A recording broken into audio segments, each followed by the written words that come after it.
What if you get more weight gain for less feed? What if you get effective prevention of scouring?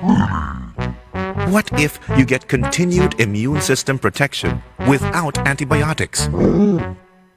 What if you get all these in an all-natural organic probiotic animal food supplement? Now get total health protection from womb to market. Pafigrow Probiotic Growth Enhancer for Animal Nutrition. It is the first and only probiotic all-in-one hog food supplement. Pafigrow uses probiotics. It contains live lactobacillus good bacteria that attach to the intestines of pigs to stop bad bacteria, including those that cause cowering, from incubating and growing. In all growth stages, this probiotic action protects the immune system, preventing many diseases. Your pigs stay healthy from womb to market, even without antibiotics. What's more, Pafigrow is shown to improve digestion and absorption of nutrients. This has been proven in a recent UP Los Baños study. Pafigrow's feed conversion efficiency is 7% more efficient compared to pigs given antibiotic growth promotants. Pigs using Pafigrow reached 80 kilos faster than those given antibiotic growth promotants.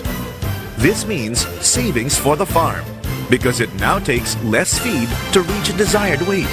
All this without compromising the pig's health. It appears that since the results showed that there was much more significant improvement in feed conversion efficiency compared to average daily gain, it would appear that the lactobacilli extract would have a nutrient sparing effect, which means that you would be using much less feed for the same or even better weight response. Further proof of efficacy is contained in the study of the multi-strain lactobacillus extract contained in Pafigrow.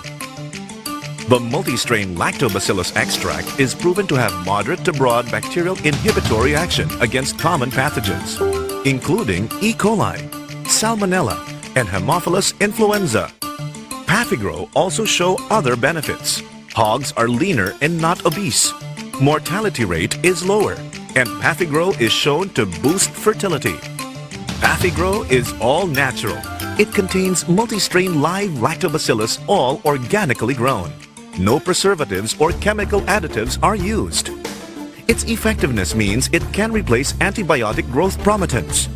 Without synthetic antibiotic residue, pigs are safer for human consumption. By using Pafigrow over antibiotics, you get further savings for the farm.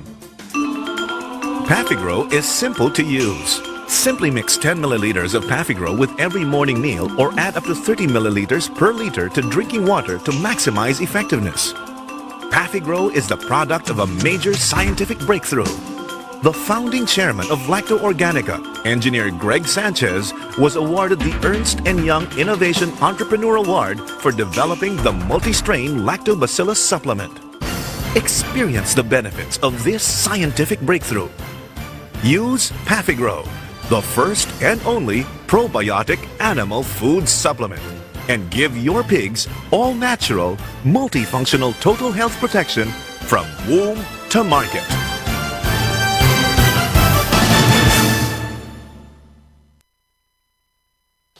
At saka ginamit rin namin sa mga doon sa mga kanal kasi pawala yun sa mga baho, sa kanal ng sa baboy, yung babuyan.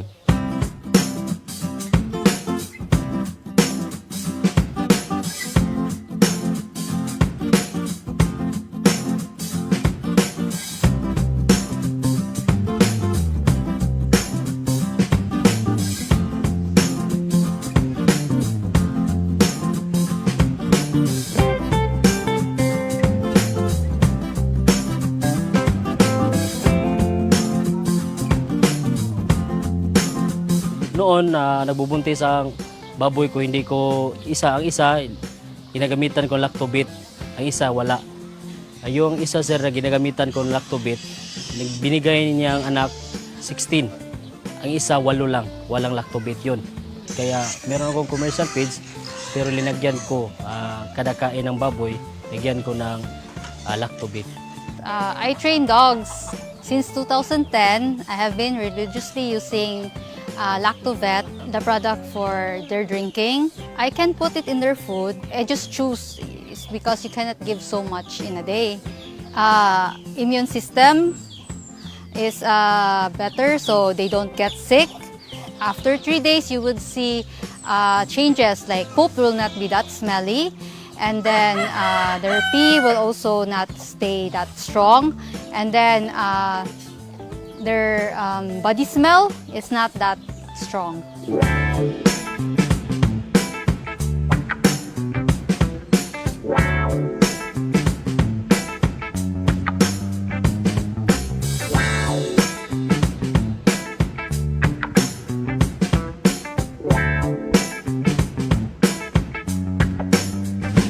I recommend it to my clients as a cleaning agent for their cages and for areas they poop and they pee. I also spray it on the area to prevent flies, to prevent smell, especially for indoor dogs. Indoor dogs have a problem with the couch, the smell of the area. So upon spraying Enzomo, all the smell's gone. Ginamit rin namin sa doon sa mga kanal, yung babuyan, kasi pawala yun sa mga baho. Ginamit rin namin doon sa vermicomposting, sa substrate para sa vermiworm, para pagkain nila. Madali lang yung mabulok yung mga dahon at saka yung mga vermiworm, ganado ang pagkain nila.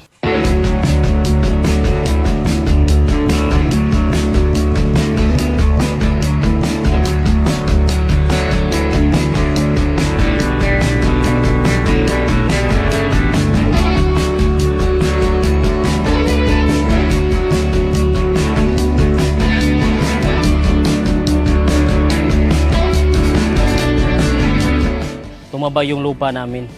At saka marami yung maraming saha ng saging. Doon, hindi masyadong mataba. Every week, mag-spray ako ng lactoplant. At saka yung maliit pa ang puno, ma-sprayhan mo. Kaya bumilis ang tubo ng pananim. Ang bunga, sir, matamis na matamis. Lumaki kita, sir. Kasi noon masyadong tagtuyot. Kasi mahina ang ulan doon, saka yung irigasyon, mahina ang tubig. Tapos in-apply yung lactoplant doon, nakaani sila ng 140. Dati, yung isang ektarya, kumukuha lang po kami ng 80 kaban na palay. Tagtuyot pa noon. Tapos, yung nag-advance ang ripening ng ang maturing stage ng palay. Nag-advance siya ng 10 days. Yan nataka nga ang technician doon na ang kanilang yung kapit taniman nila hindi pa na harvest.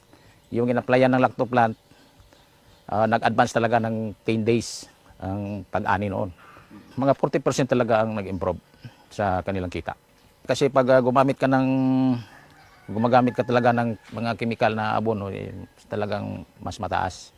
Kasi samantala yung sa lactoplant i-apply mo lang 3.6 liters naman yan.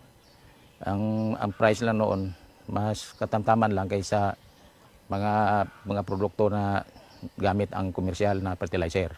Sa isang spray load, ay 16 man lang natakip ng lactoplant ang kandon tinitimpla. Matagal na ginamit namin yung lactoplant. Ina-apply namin dito sa cacao farm namin. Sa lactoplant, mag-spray kami ng foliar spray. Ginamit ang lactoplant every 15 days. Kaya musubol dayon. Nindot ang iyahan. At saka makatabang po sa pagpabuwak sa kakao. Gawa sa putas nga mo ang fertilize. Ang spray po sa lactoplant, tabang sa pagpabuwak sa kakao. Bago pa itong mga kakao namin, mga 1 year and 6 months. Pero meron ng maraming bulaklak. At saka meron na rin bunga na mga iilan. Kasi ang kakao mga 2 years, yun magbunga ng marami. Kung hindi namin ginamit ito, posibleng wala ang mga bulaklak na ganun. Gumamit na kayo ng lactoplant para sa inyong taniman. Baho ng paligid nyo, gumamit kayo ng ang insumo. Para sa inyong mga hayop, gumamit kayo ng Lactobit.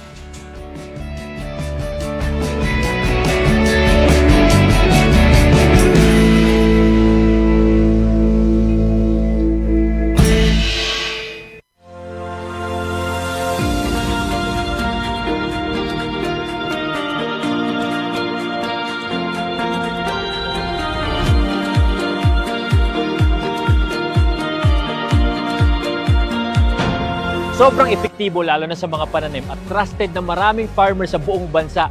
Una na dyan ay ang Lactoplant na isang organic foliar fertilizer na pumoprotekta laban sa acidity ng lupa at nagbibigay ng magandang nutrisyon na nagre-resulta ng malaking 40% increase ng pagdami ng bunga. Sunod ay ang Icon na isang organic insect control na nagtataboy ng mga insektong sumisira sa mga pananim dahilan ng pagkalugi ng maraming magsasaka. At ang panghuli ay Antika na nagtatanggal naman ng pagkalanta at pagkasunog ng dahon na sanhi ng bakterya at fungus.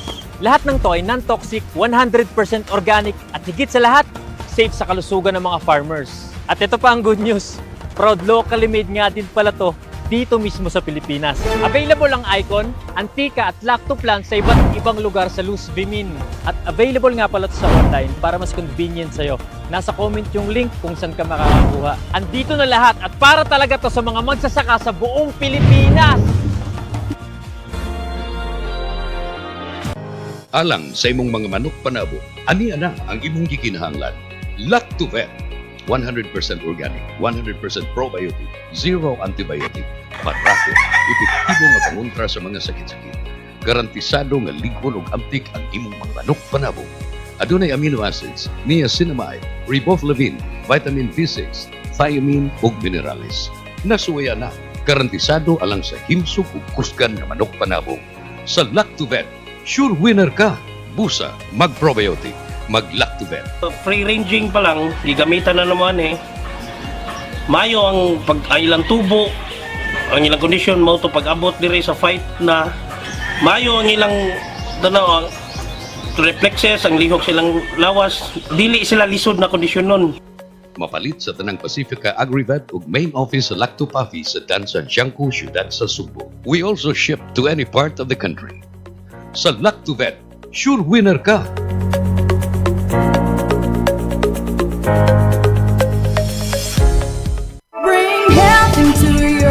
Kung magdaghan ng bad bacteria sa kalawasan, musangput kinig mga balatian, mahimong masumpo kining tanan, kaya niya na ang kasulbaran. Lactopafi, tinubdan sa good bacteria, umas na ilan nga probiotics, nga mo'y mupugong ug musumpo sa pagkuyanap sa dautang kagaw. Lactobacillus Food Supplement, Lactopafi, 100% natural, way gipiling edad, tanan mahimong moinom sa Lactopafi, aprobado sa Food and Drug Administration. Health into your home. May nararamdaman ka na ba sa katawan mo? Taon ng maling pagkain, bisyo, abuso sa katawan. Ito ang kailangan mo. Lactopafi, isang lactobacillus food supplement gawa sa natural at piling-piling sangkap.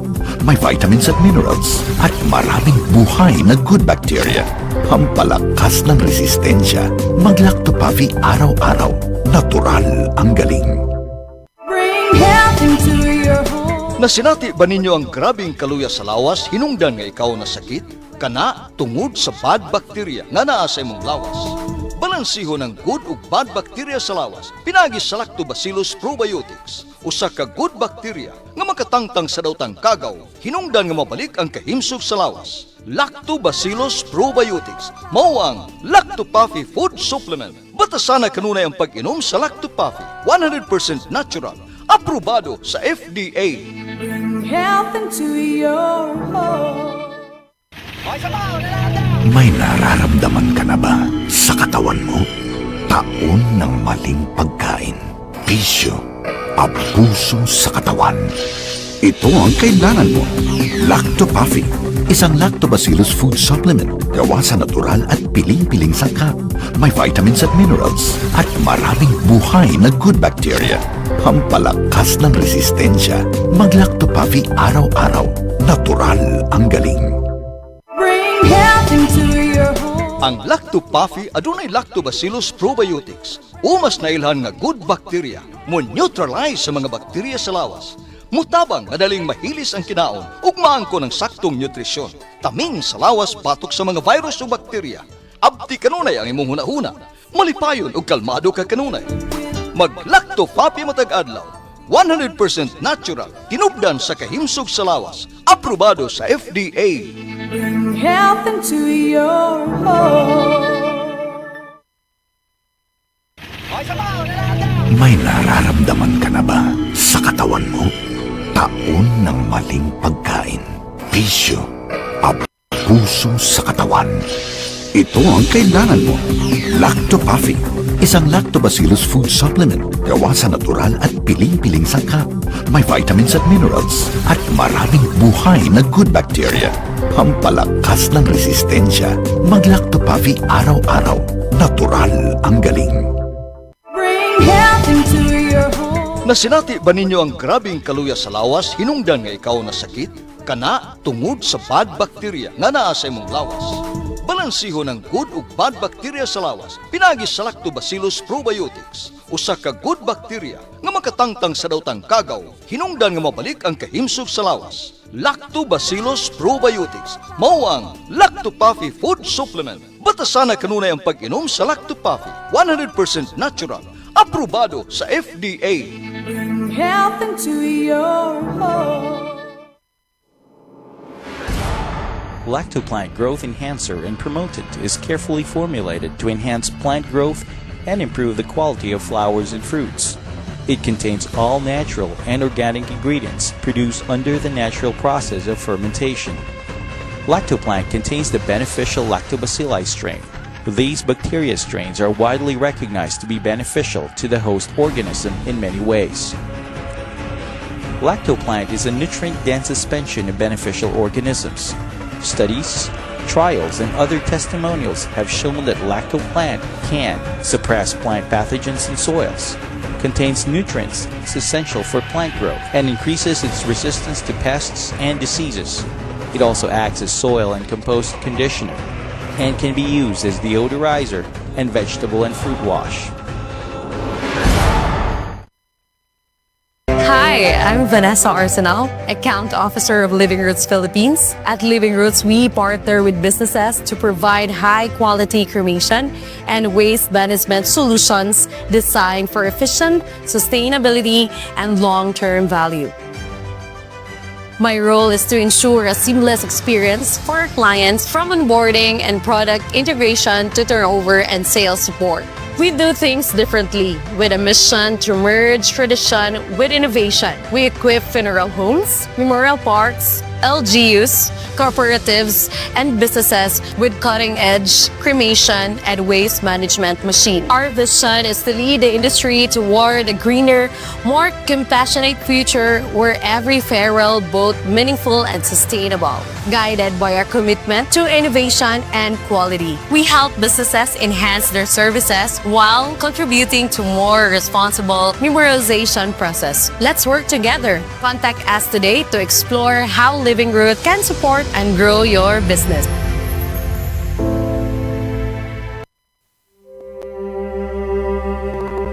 Sa gitna ng pagyanig ng lupa, sa unos at dilubyong dumarating sa ating bayan, tayo ay manalangin. Panginoon, kami ay lumalapit sa iyo. Bigyan mo po ng lakas ang mga nawalan ng tahanan, ng pag-asa ang mga nawalan ng mahal sa buhay, at ng tapang ang mga patuloy na naglilingkod para sa iba. Naway maging matatag kami bilang isang bansa na kahit anong lindol o bagyo ay hindi makapagpabagsak sa aming pananampalataya. But we also pray for our leaders and every Filipino that we may be freed from the greater disaster, the corruption that weakens our nation from within. Cleanse our hearts, O Lord, that the truth and compassion may rise above greed and deception. Let every trial remind us to stand together to rebuild not only our cities but our character as a people. Mula sa Bantay Radio, isang panalangin ng pag-asa, ng pagkakaisa at ng muling pagbangon ng sambayanang Pilipino.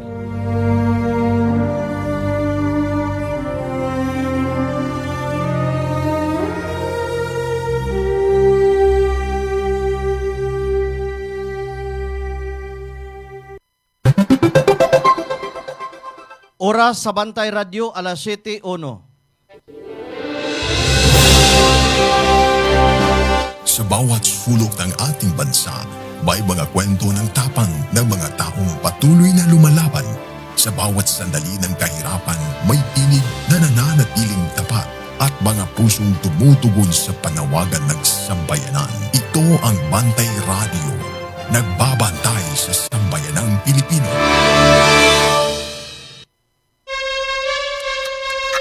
From the heart of Cebu to the rest of the Visayas, Mindanao, and the world, bringing you credible news, public service, and stories that inspire. Ito ang Bantay Radio, nagbabantay sa sambayanang Pilipino. Mapapakinggan sa Bantay Radio Cebu with simulcast on 12 radio stations across Visayas and Mindanao at sa buong mundo sa pamamagitan ng Bantay Radio online streaming. Usa ka oras nga balita, serbisyo ug paglaom. Bantay Balita ngayon. Bantay Balita ngayon.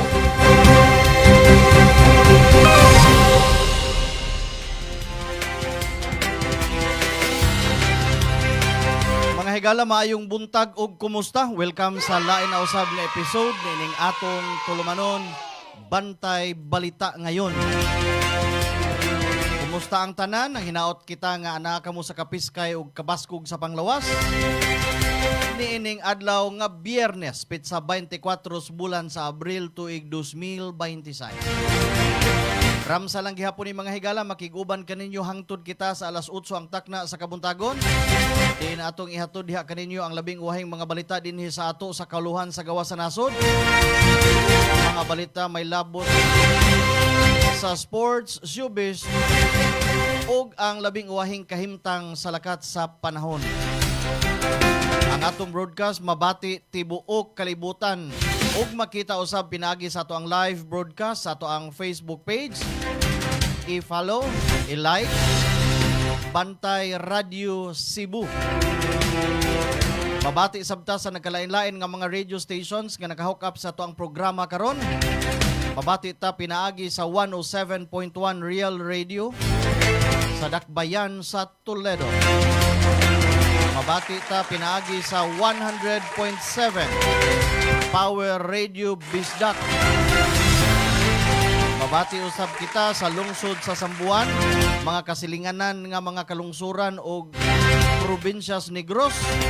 Pinaagi sa 95.3 DYAJ One Heart Radio.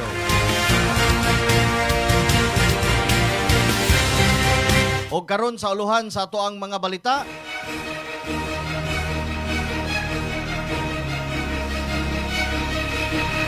Kalidad sa hangin sa Metro Cebu, mibalik na pagka-unhealthy. Sa police report, sakop sa Philippine Coast Guard, dakpan sa Baybas, ug laing upat ang napusasan.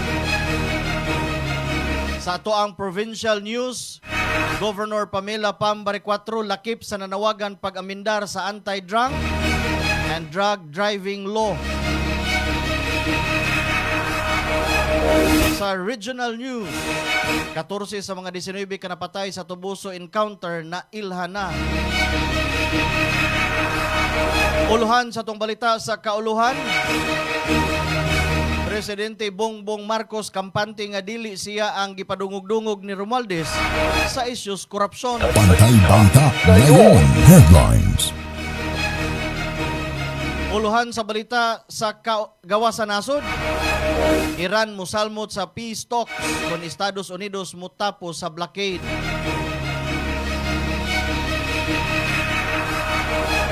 Samtang sa ato ang viral news, tulisan nga relihiyoso nanguros sa wa pa nanulis. Sa ato ang special news, diay 33 anyos nga lalaki istorke, gusto untang magpakamatay pero wa madayon tungod lang sa shawarma. Kay ngano kaha. Sa sports, o balita sa paugnat sa kusog. Alex Ayala ni bida sa Madrid Open.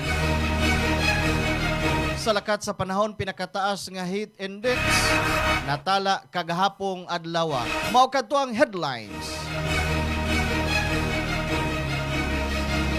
Detalye sa atong mga balita sa atong pagbalik human ining pipila ka mga mahinungdanon. Please stand by.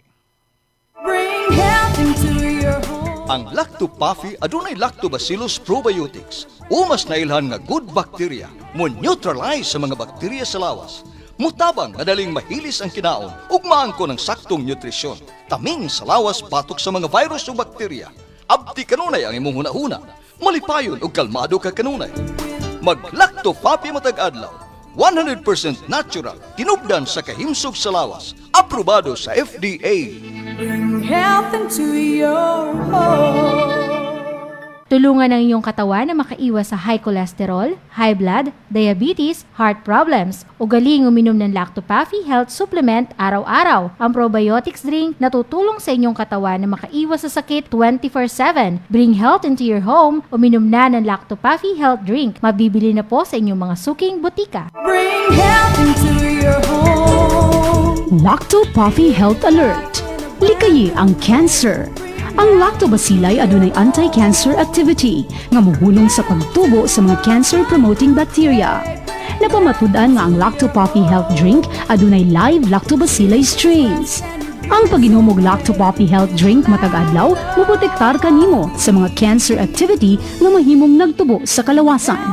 Inom og Lacto-Puffy and bring health into your home. Bring health into your home.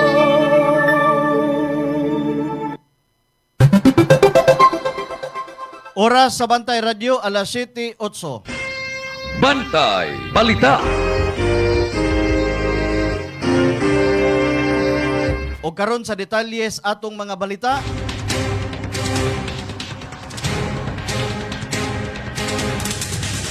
Bantay Balita ngayon. Local news. Gipahibaw sa Environmental Management Bureau sa Central Visayas nga nibalik na usab ka unhealthy kun dili luwas para sa mga sensitive groups ang kalidad sa hangin karong adlaw sa Metro Cebu. Sukad niadtong Abril 17, usara ka adlaw nga nabalik sa fair category ang kalidad sa hangin. Apan gikan sa 98 Air Quality Index, nisaka na usab kini ngadto sa 134. Giauha gihapon sa AMB7 ang publiko na magsulob og N95 o K95 mask kung ugaling mo gawas sa panimalay.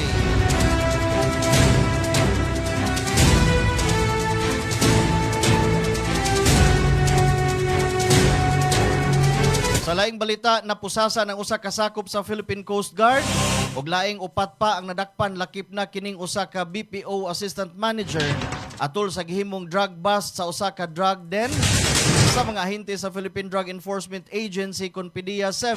Pasado alas 12 ang takna niadtong Abril 22 tuig 2026.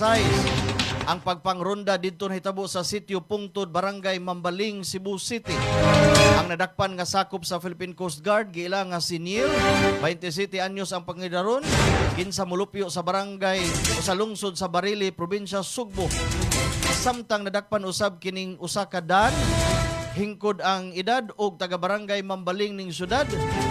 Si Dan giila nga usa ka assistant manager sa usa ka business outsource processing kon BPO. Gawas ni ining duha laing tulo pa ang nadakpan nga naabtan sulod sa usa ka drug den nga sila si Alfredo, kinsa nagpagidaron og 50 anyos. Walay trabaho og taga didto ra usab sa resgutang lugar.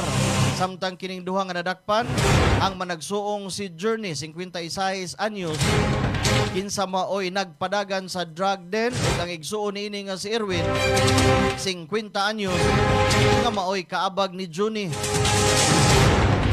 Sa gihimong pagpangronda na sakmit niining target sa drug bust, ang shabu nga motimbang ngadto na sa 15 gramos nga mokantidad ngadto sa 102,000 ka pesos subay sa standard drug price niini. Ang 5 balhog na diha sa selda sa PDEA 7 samtang pasakaan kini og kasong kalapasan sa RA 9165 o kalapasan sa Dangerous Drug Act of 2022.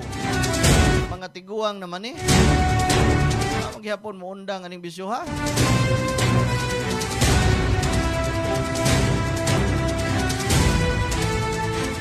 Sa laing balita sa kapulisan, mudawat kita og live report gikan sa tuang kauban. Kay diris lungsod sa Alegria, Cebu. Usay laing buy-bust operation nga gipahigayon. Atong dawaton ang report gikan sa tuang kauban. Bantay Alan Rosete. Kini ang Bantay Radio News Report. Yes, salamat Kabantay Ram sa atong balita karong butaga usa ka lalaki nga nagputong illegal nga dugas na sikop kini sa buy-bust operasyon dito kini hitabo sa Barangay Madridijos, Alegria, Cebu sa may mga alas 5:45 sa buntag Abril 23, 2026. Ang suspitsado gila si Mikey Cadido Bahinting, 27 anyos og residente kini sa nasangpit nga lugar. Ang maong suspitsado napalitan kini sa usa ka police surveyor dito sa nasangpit nga lugar og usa ka sisi nga may sulod nga gituo ang shabu. Atol sa pagsikop ni pag-search, nakuhaan kini og 4 ka sisi nga may sulod nga gituo ang shabu og usa ka 500 pesos as buy-bust money. Ang illegal nga drugas gibalaba na gani mo timbang og 0.15 gramos nga mohalin kini og 25,000 ka pesos. Ang maong suspitsado na karon nagtingkagol sa kapulisan sa lungsod sa Alegria, posible kini nga pasakaan kini og kaso sa Republic Act 91-65. Kini atong baltason kini sa Lacto Pape. Ang Lacto Pape papalit kini sa inyong mga lugar. Kini ang inyong kabarangay in action. Alan Rosete. Kini ang Bantay Radio News Report. Bantay Balita. Daghan kayong salamat Sir Alan Rosete sa imuhang report. Naghatod sa tong oras alas 7:13 kabuntagon. Atong pagtimbaya sa tuang mga nananaw sa tuang live broadcast, DJ Cans Herda, Dilmar Rabay,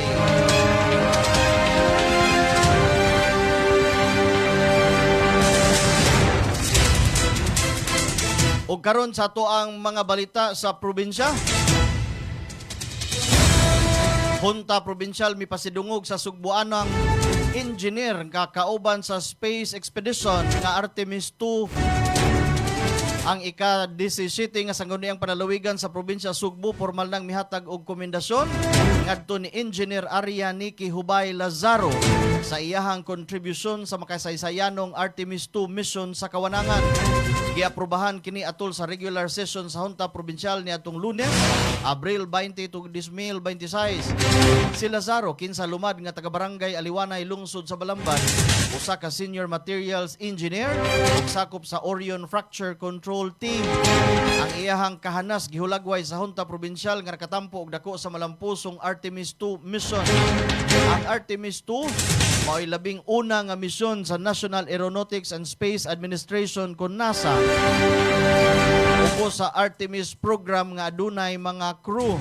Ang maong mission gituyo aron makapadala og mga tao ngadto na haduol o palibot sa buwan sukad niadtong tuig 1972. Ang maong resolusyon paghatag og komendasyon ni Lazaro giduso ni 3rd District Board Member Dazon Lawrence Lagon.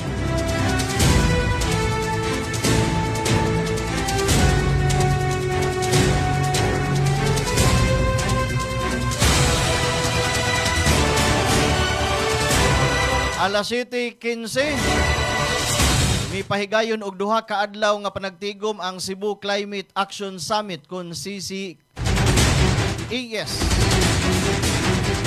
sa usa ka hotel sa May North Reclamation Area diin gitigom niini ang mga nagunang leader sa gobyerno. Mga eksperto ug stakeholders diin puntarya nila ang pagpalig-on sa Sugbo kalabot sa baha ug pagresponde kalabot sa climate change. Ang maong kalihukan gipasiugdahan sa kagamhanan sa probinsya sa Sugbo nga adunay timang Rethinking Growth, Climate Smart Governance for Flood Resilient Cebu, kabahin sa Understanding Choices Series 2 na nag-promote sa mga decision making, pagsabot sa karisgo o paghimo og aksyon kalabot sa climate change.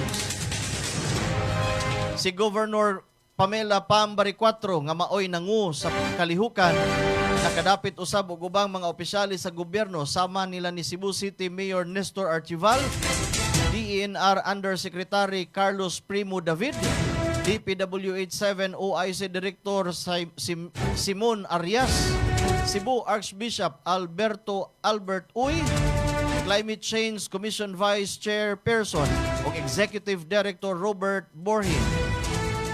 Ingon man si DOST Region 7 Director Tristan Abando nga nagpakita sa maayong koordinasyon sa sektor sa panggobyerno, plano, kalikupan ug infrastruktura.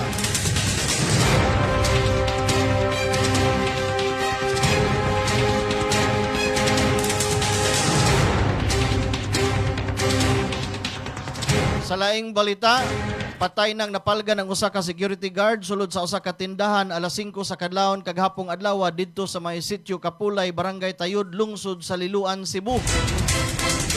Gila ang biktima nga si Ray Cobrado. 36 anyos ang panuigon ug usa ka security guard, ingon man residente sa Barangay Lusaran, Dakbayan sa Sugbo.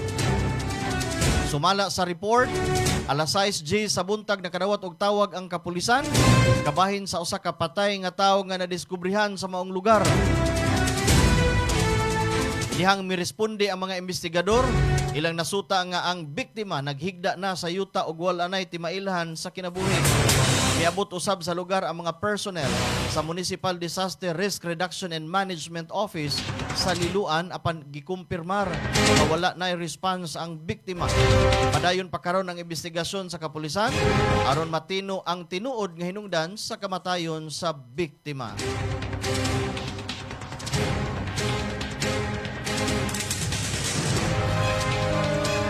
Alas 7:18 ang takna sa kabuntagon sa laing balita sa probinsya. Misuporta si Governor Pamela Pam Baricuatro sa panawagan og hustisya sa kamatayon ni Kingston Ralph Cheng. Ug sa ingon man pagsuporta usab sa panawagan nga amindahan na ang anti-drunk ug drug driving law. Si Cheng nakabsan sa iyang kinabuhi human nadasmagan sa usa ka SUV nga gimaniho ni si Andrew Pajarillo niadtong Pebrero 8 tuig 2026 sa usa ka high-end subdivision sa Barangay Banilad niadtong Dakbayan sa Sugbo. Si Pajarillo nagatubang na og kaso sa maong insidente. Ang pagdungog sa kaso magsugod karong adlaw Abril 23 ug kaghapong adlaw Abril 23 nga mao usay ika-24 unta nga adlaw natawhan ni Cheng.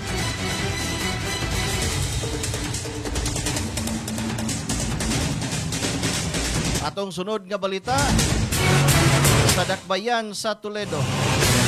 Maayong good morning Cavalida Jag. Good morning Ma'am G. Good morning Sir Ramir Salunay.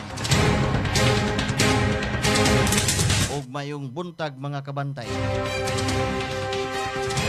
Alas 7:20 sa kabuntagon mga igsoon. Labyog tas balita sa Dakbayan sa Toledo. Lokal nga kagamhanan sa Dakbayan sa Toledo nakadawat og pasidungog gikan sa Association of Local Social Welfare and Development Office sa kauluhan. Girepresentahan ni Toledo City Mayor Marjorie Joy Perales nga maoy ni dawat sa pasidungog nga gihatag isip Outstanding Local Chief Executive of the Philippines ubos sa city category for Visayas Island. Si Perales ni padayag nga ang maong kalampusan tungod sa paningkamot ug pagkugi inubanan sa pagtinabangay sa trabaho. Nagtuo si Mayor Perales nga ang maong kalampusan tungod kini sa iyahang gipatuman nga mga pamaagi ngadto na sa pagpangalagad sa katawhan. Gipasalamatan usab sa mayor ang mga tao nga maoy kaabag niini maong nakabuot ang kalampusan. Nakib na usab ang katawhang tulidhanon nga maoy labing dako nga natampo sa maong kalampusan. Alas 7:21 mayong pagtanaw, pagpaminaw. Konsehal Ix Mara Bakalan, ang aktibong konsehal sa Barangay Kamputhaw. Buntag mayong good morning sa ating mga viewers all the way from Barangay Kamputhaw, Cebu City.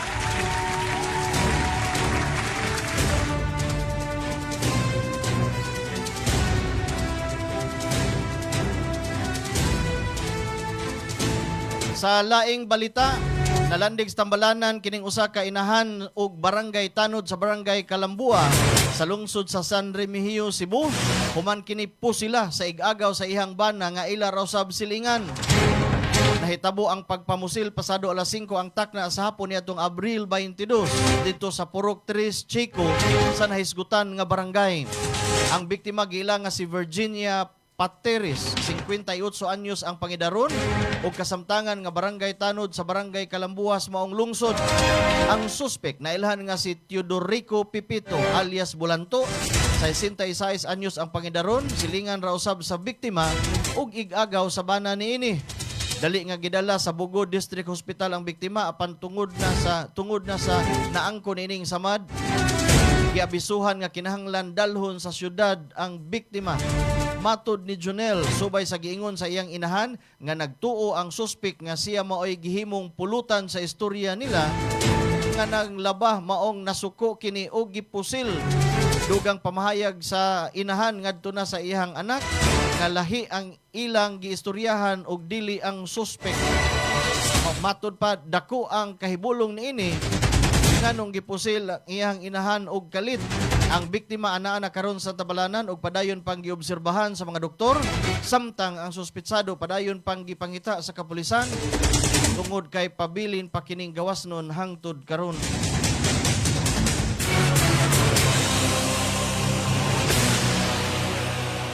Samtang nailhana sa mga otoridad ang 14 sa 19 ka mga napatay sa engkwentro sa Barangay Salamangka, Tubuso, Negros Occidental. Sumala sa report, apil na sa mga nangamatay si Roger Fabillar nga giila nga leader sa NPA NNF. Nailhan usab ang uban pang mga nangapatay nga sila si Ruel Sabilio, 19 anyos, taga Barangay Tabonok, Tubuso. Rene Villarin Sr., 67 anyos ang panaginaron, nga taga Barangay Marcelo Calatrava, Sunny Boy Karamihan, 28 anyos, taga Barangay Bagunbon, San Carlos City. Pedro Bunghanoy, Barangay Libertad, Escalante City. Joel Gimang, 18 anyos, nga taga Sitio Bautista, Barangay Malasibong, Escalante City. Lahing namatay si Alejandro Montuya, 33 anyos, Barangay Gawahon, Victoria City. RG Nicole Ledesma, 30 anyos, nga taga Barangay Villamonte, Bacolod City. Lain usab nga namatay mao si Arnel Havok, 32 anyos, taga Lalong Calatrava. Maureen Kiel Santuyo. Namatod pa usa ka magtutudlo sa UP. Lakip usab si Maria Clarita Branzuela Blanco, nga usa ka magtutudlo sa Tabugon, Cebu, ug si Alisa Alano nga taga UP Manila. Apil sa namatay mo si Genevieve Balora taga Bacolod City ug si Errol Wendell Chen nga taga Makati City. Padayon pa ang investigasyon sa mga otoridad aron mailhan ang nahabiling 5 ka mga namatay ug mahibal-an ang tibuok detalye sa maong insidente. Ang maong balita mo ay naglangkob sa atoang local local news. Sa atong pagbalik detalye sa atong mga balita sa kauluhan, human lamang niining pipila ka mga mahinungdanon. Please stand by. Maayong adlaw, magandang araw po sa inyong lahat. Ito po si Doc Bani Bernardo, isang naturopathic and lifestyle medicine practitioner. Alam ba ninyo na ang ating pong immune system ay 70% na naandito sa ating gut health. Kaya napaka-importante yung ating digestive tract na maayos at maganda para po maganda rin ang ating immune system.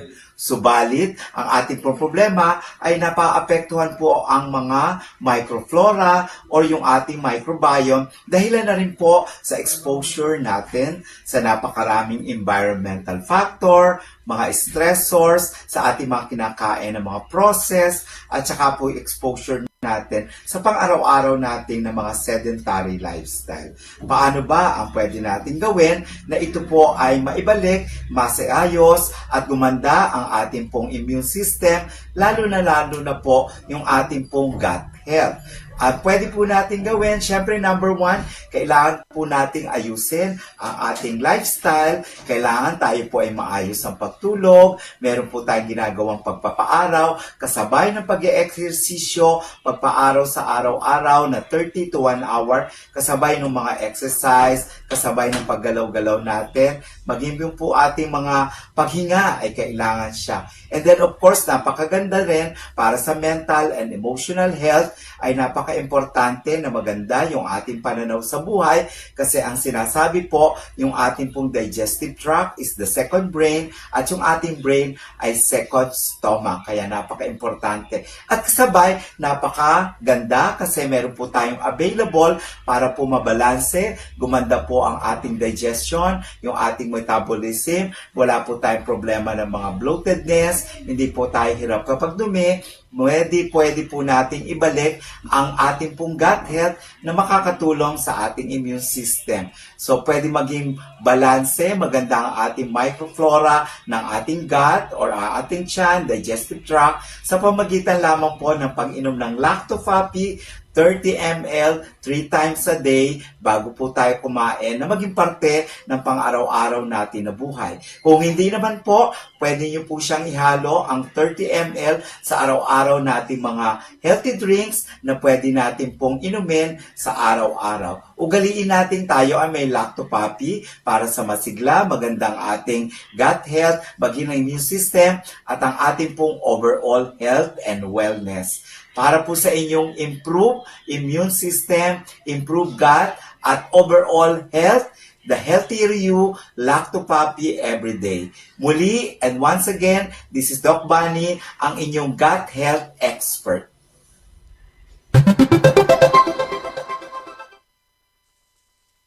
Oras sa Bantay Radio, alas 7:28. Bantay Balita.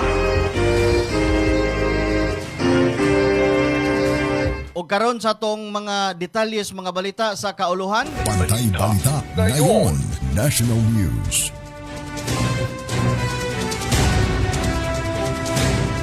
Senador Bam Aquino nagpasaka og balaod nun aron ipaubos ang VAT ngadto na sa 10%.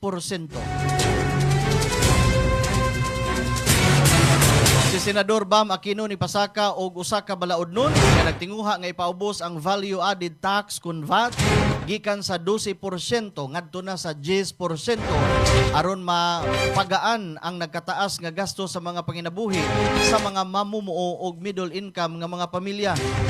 Ubos sa Senate Bill 2047 ang maong proposal nagtumong sa pagpamino sa presyo sa mga importanteng produkto o serbisyo sama sa pagkaon, gasolina, transportasyon, utilities, pinaagi sa pagpakunhod sa buhi sa tibuok ekonomiya. Matod ni Aquino, ang maong balaod nun giduso samtang padayon nga nisaka ang presyo sa lana sa kalibutan tungod sa nagpadayon nga tensyon sa Middle East nga nagdugang sa pagkabugat sa gastos mga panimalay. Gipuntarya usab niya ang mga middle class ug mga mamumuo nga dunay kita nga 15,200 ka pesos hangtod kapin usa ka gatos ka libo ka pesos matag bulan. Diin kasagaran niini dili makaapil sa kasamtangang ayuda sa gobyerno bisan pa nga sila usab apektado pag-ayo sa gitawag og inflation.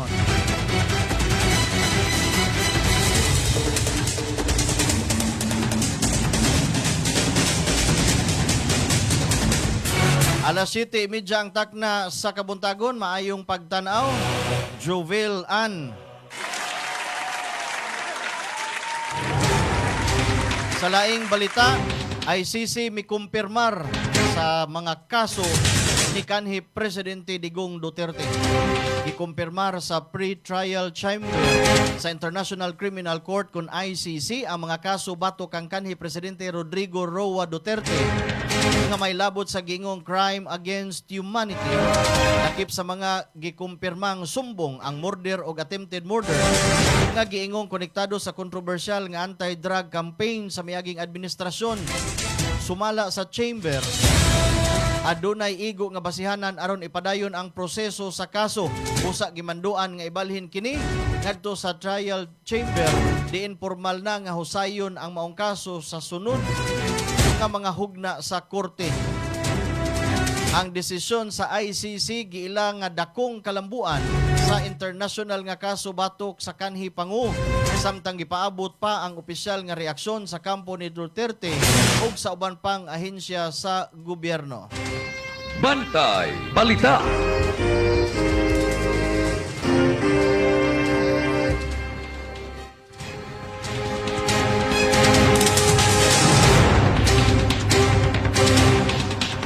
Mayong pagtanaw sa to ang mga kaigsuonan ug mga kabarangay all the way from Barangay Bunbon, Sambuan, Cebu.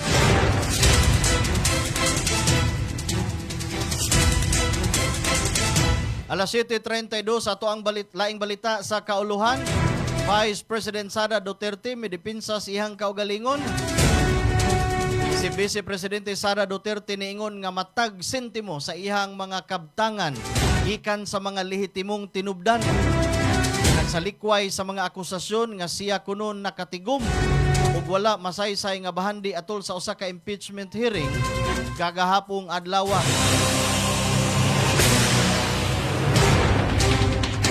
Matud pa ni Vice President Duterte nga limpyo ang iyang service record ug wala siya mga kaso sa paggamit sa pundo sa gobyerno ug ang tanan niyang bahandi ug kwarta gideklarar pinaagi sa iyang salin.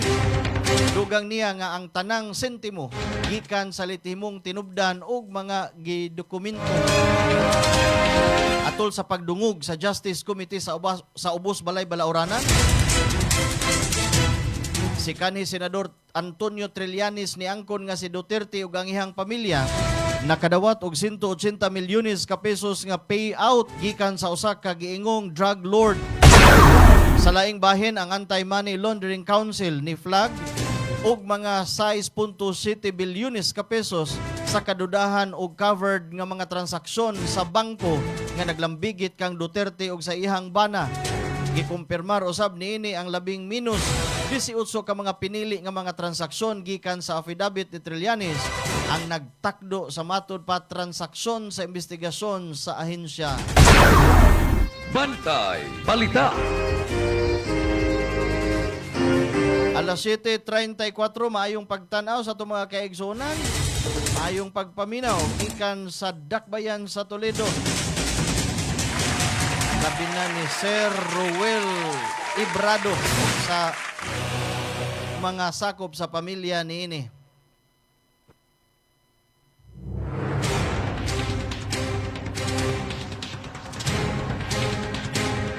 Sa laing balita sa kauluhan, kampante gihapon si Presidente Ferdinand Marcos Jr. nga dili siya ang gipadungog-dungog ni kanhi House Speaker Martin Romualdez kalabot sa giingong irregularidad sa national budget.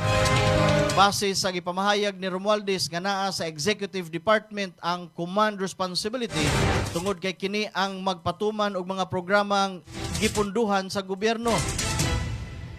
Apan gipamahayag usab ni Palace Press Officer Claire Castro nga dili pag-atake sa presidente ang maong pamahayag apan pag-ila sa tulubagon sa ehekutibo sa paggamit sa pundo sa nasod. Bantay Balita. giesplikar sa Anti-Money Laundering Council kon AMLAC atol sa hearing sa House Justice Committee may labot sa impeachment complaint batok kang Vice President Sara Duterte gipasabot sa semana pakapin nga nahimong AMLAC Executive Director nga si Ronel Buenaventura kung nganong miabot og 6.77 bilyones ang mga na-link sa bank account sa Vice Presidente ug sa bana niini nga si Attorney Manises Carpio.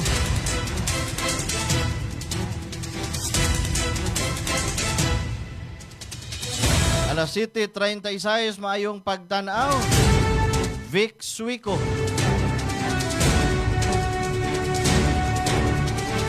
Sa laing balita sa kauluhan, gidid-an nga makalarga gawa sa nasod si kanhi House Speaker Martin Romualdez subay sa gipagawas nga precautionary hold departure order batok ni Martin Romualdez gumikan sa mga musunod nga pasangil: plunder, direct bribery, violations of Section 3, Paragraph A and B sa Republic Act 3019, indirect bribery ug money laundering.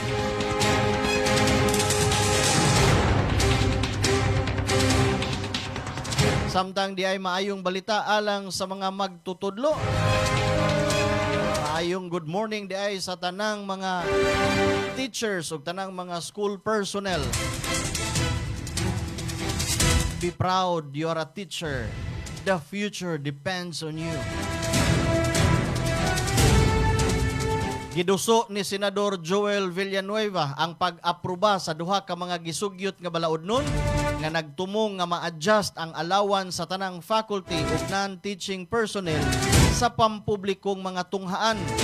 Gitumbok ni Villanueva ang Senate Bill 1605 ug Senate Bill 1606 nga nagtumong sa pagsiguro nga inflation adjusted o maprotektahan gikan sa budget discretion ang allowance sa mga empleyado sa eskwelahan.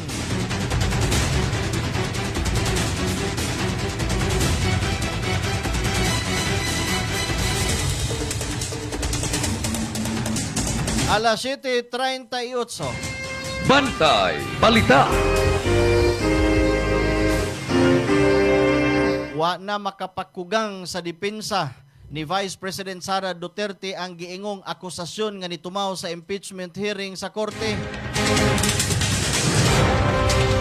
Pagsaka sa presyo sa sardinas ug balig 31 pesos sa 155 gramos nga dilata sa sardinas gikan sa kasamtangan Sigma Incorporated.